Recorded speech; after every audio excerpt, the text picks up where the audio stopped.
जय हिंद ऑफिसर्स, क्या हाल चाल आपके। स्वागत है आपका यूट्यूब चैनल एनडीए पर जीत पर। तो आज एक मोस्ट इंपॉर्टेंट वीडियो मैं आपके लेकर आया हूं, जो काफी ज्यादा बच्चे डिमांड कर रहे थे कि सर मैं ना मॉक दे रहा हूं, मेरे नंबर नहीं आ रहे हैं, या मैं पुराने भी पेपर उठा रहा हूं तो मेरे मार्क्स नहीं बनते हैं, मैं क्या करूं। पढ़ मैंने सब कुछ लिया, जो चैप्टर आपने अच्छे से कर लिया, रिविजन भी कर लिया, पीवाईक्यू भी कर लिया, सब कुछ कर लिया। तो भाई मैं आज की वीडियो में आपको बताऊंगा कि किन बातों का आपको ध्यान रखना चाहिए, कैसे आपको एक मैथ्स का पेपर अटेम्प्ट करना चाहिए। सेम अप्रोच आप एनडी का एग्जाम जो 14 तारीख को आप देने जा रहे होगे, तब भी आप सेम अप्रोच लाओगे तो मैं आपको वादा कर सकता हूं आप मैक्सिमम अटेम्प्ट मार कर आओगे और ज़्यादा से ज़्यादा आपको मार्क्स भी लेकर आओगे ही आओगे। आगे बढ़ते देखिए, आपको मैं सारे सीक्रेट एक एक करके समझाता हूँ। मैं अपनी बात कर रहा हूँ, जैसे मैं भी भाई इतने सारे पेपर निकाले हैं, खुद भी बैठा हूँ इतने सारे यूपीएससी एग्जाम में, तो मैं वो आपको माहौल का जानता हूँ, क्योंकि घर बैठ के पेपर सोल्व हो जाता है, बाहर आके ट्रिकें भी बन जाती है, लेकिन भाई एग्जाम हॉल की बात अलग ही होती है। यूपीएससी का आई कैन कंप्लीटली अंडरस्टैंड, वहाँ माहौल ही अलग होता है। सबसे पहले देखो, आपको अपना मॉक की अगर आप तैयारी करो, ये सब मॉक में ही आपको प्रैक्टिस करनी पड़ेगी, ये सब बातें जो मैं कह रहा हूँ, ठीक, क्योंकि वहाँ पे आपने फाइनल परफॉर्म करना है। चलिए सुनिएगा, सबसे पहले आप अपने 3 घंटे को डिवाइड करिएगा। मैं अपने 3 घंटे को अगर मैं बात करूँ, 3 घंटे नहीं, हमारे पास है भाई 2.5 घंटे, ठीक है ना, हमारे पास है भाई 2 घंटे 30 मिनट। तो आप अपने 2 घंटे 30 मिनट को ढंग से डिवाइड करिएगा। डिवाइड करने की बात करें तो 2 घंटे 10 मिनट आप मान लीजिए, मैं अपने के हिसाब से बता रहा हूँ, 2 घंटे 10 मिनट तक मैं पेपर सोल्व करूँगा, बाकी का मैं 20 मिनट मैं दूंगा ओएमआर को। ओएमआर की बेटे मैं बात करूं तो ओएमआर ही है जो सब डिसाइड करेगी आपका रिजल्ट आएगा या नहीं आएगा, आपको कितना आता है नहीं आता है, सब ओएमआर डिसाइड करती है। तो ओएमआर को बिल्कुल सीरियस मोड में लेके चलना। काफ़ी बच्चे होते हैं 7-7 क्वेश्चन करते हैं, ओएमआर भरते हैं, 7-7 करते हैं, ओएमआर भरते हैं। कुछ बच्चे होते हैं भाई मेरे जैसे, मैं मतलब सेकंड टाइप के मेरे जैसे बच्चे, जो भाई पहले पूरा पेपर ढंग से सोल्व कर लेते हैं, बाद में जब दोबारा से पेपर को देख रहे होते हैं तब एक बार रीचेक करते हुए, हाँ यार ये सब सही करे है ना, तब ओएमआर भरते हैं। तो मैं इस तरीके से सेकंड टाइम पे करता था। आखिर के 20 मिनट में ओएमआर को दे देता था, 20 कई बार 25 भी देता, क्योंकि मुझे पता है ओएमआर पे ढंग से रोल नंबर लिखूंगा, डेट लिखूंगा, एवरीथिंग साइन सही करूंगा, यही है जो मेरा रिजल्ट देगी।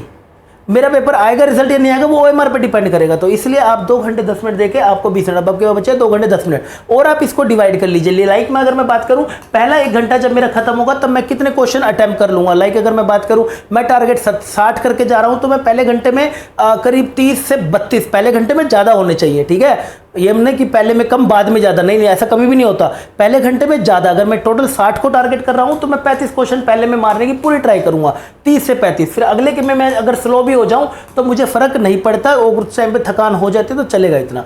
दूसरे घंटे में ऐसे अपना ये सब चीज़ें मॉक में प्रैक्टिस करके चलो।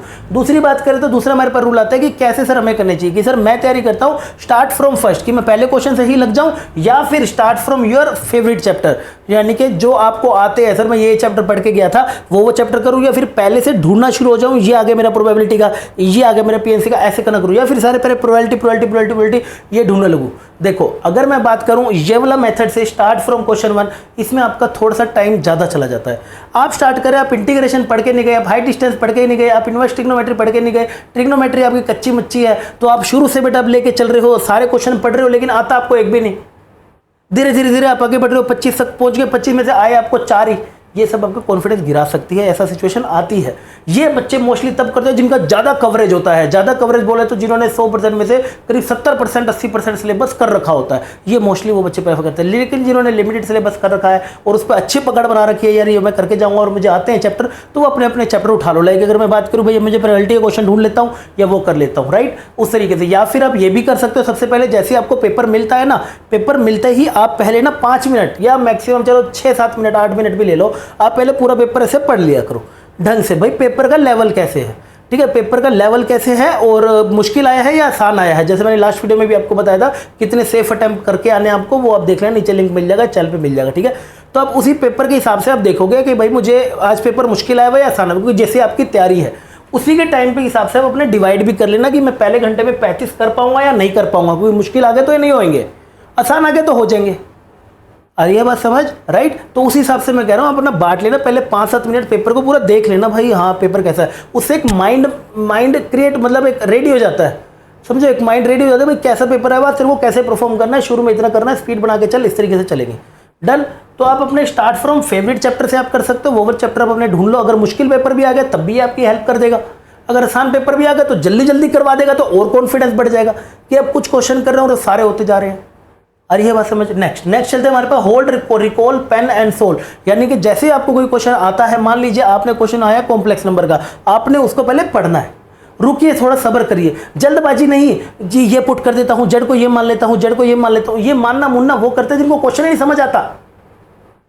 क्वेश्चन में पूछा गया वो सीधा सा सीधा पूछा गया, वो सब पे ध्यान दे रहे हैं भाई साहब, कुछ भी दे रहेगा, जेड को ये मान लेते नहीं। पहले पढ़ लो क्वेश्चन को, थोड़ा सा सोच लो, रिकॉल करो, क्या उससे कोई रिलेटेड ट्रिक है, क्या उससे रिलेटेड कोई फॉर्मुला है क्या, उसको रिकॉल करो। रिकॉल करने के बाद पेन उठाओ और फिर सोल्व करो। एक्चुअल जो बेटा तैयारी करके जाता है ना बच्चा, जो टॉपर होता है, जो अच्छे से जिसको मैथ्स आता है ना, मैं अपनी भी बात करूँ या और भी जो बच्चे मेरे साथ इतने सारे निकाले हुए हैं इतने सालों में, इतने सारे रिटर्न के सिलेक्शन के बाद, वो बच्चा पेन उठाता है सिर्फ सोल्यूशन करने के लिए, भाई सोल्यूशन कर रहा हूँ यहाँ पर मेरे, तब पेन उठाए फिर वापस रख देता है, फिर आगे सोल्व करो। ठीक है, होल्ड करो, रिकॉल करो, पेन करो, रिसीव। इसे कहता हूँ सेल्फ स्टडी पे टाइम दिया करो। सारा दिन यूट्यूब पे अगर 18 घंटे आप एक चैप्टर पे ही लगा दोगे तो आप सेल्फ स्टडी कब करोगे, और ये सब कैसे होगा। और कोई पेपर बच्चा इसके बिना नहीं निकाल सकता पेपर। नेक्स्ट आते हैं डोंट स्ट्रक मैक्सिमम, मतलब किसी भी जगह पे रुकना नहीं है। अगर आपको भाई साहब लग रहा है क्वेश्चन यार सोल्व कर रहा था मैं, शुरू तो कर दिया लेकिन अब अटक गया हूं, मैक्सिमम सोचो कुछ कैलकुलेशन हो सकती है तो मैक्सिमम 4 से 5 मिनट, ये तो बहुत हो गए यार, फिर भी अपने हिसाब से मैं बता रहा हूँ 4 से 5 मिनट हो गए, छोड़ो यार, बड़ा सा सर्कल लगा के आगे बढ़ जाओ। नेक्स्ट आगे अगर बढ़े हम तो मैथ्स के अगर मेरे को अंदर स्कोर ला रहे हैं, सबसे इंपॉर्टेंट पॉइंट बेटा ये भी होता है इन सबके अंदर, कवरेज विद राइट कंटेंट। बच्चे क्या करते हैं, चैप्टर ही 5 पढ़ के जा रहे हैं, भाई 5 चैप्टर पढ़ के जा रहे हैं, एक्सपेक्ट कर रहे हैं सर मेरे 150 नंबर नहीं आ रहे मॉक में, क्योंकि अगर मैं बात करूं प्रोबेबिलिटी से मेरे 15 क्वेश्चन, ट्रिग्नोमेट्री मेरे 10 क्वेश्चन, ये वो तो मेरे आने चाहिए 100। भाई ऐसा कभी भी नहीं होता है, ऐसा कभी भी नहीं होता है। आपको एक तो अपनी नंबर ऑफ कवरेज बढ़ानी पड़ेगी, और राइट कंटेंट मतलब जिसमें ट्रिक्स वगैरह भी हो, शॉर्टकट भी हो, ये आपको आने चाहिए। जैसे मैं भी अपनी क्लासेस के अंदर कराता रहता हूँ एंड गेम के अंदर, आप सब जानते हैं, क्योंकि वही सब आपके वहाँ पे टाइम बचाएगी, कॉन्फिडेंस लाएगी और बहुत ज़्यादा आपकी हेल्प करेगी ज़्यादा क्वेश्चन अटेम्प्ट करने में। ज़्यादा से ज़्यादा सिलेबस कोशिश करो, जितना आपको मैं लास्ट वीडियो में बताया था उतना करना जरूरी है।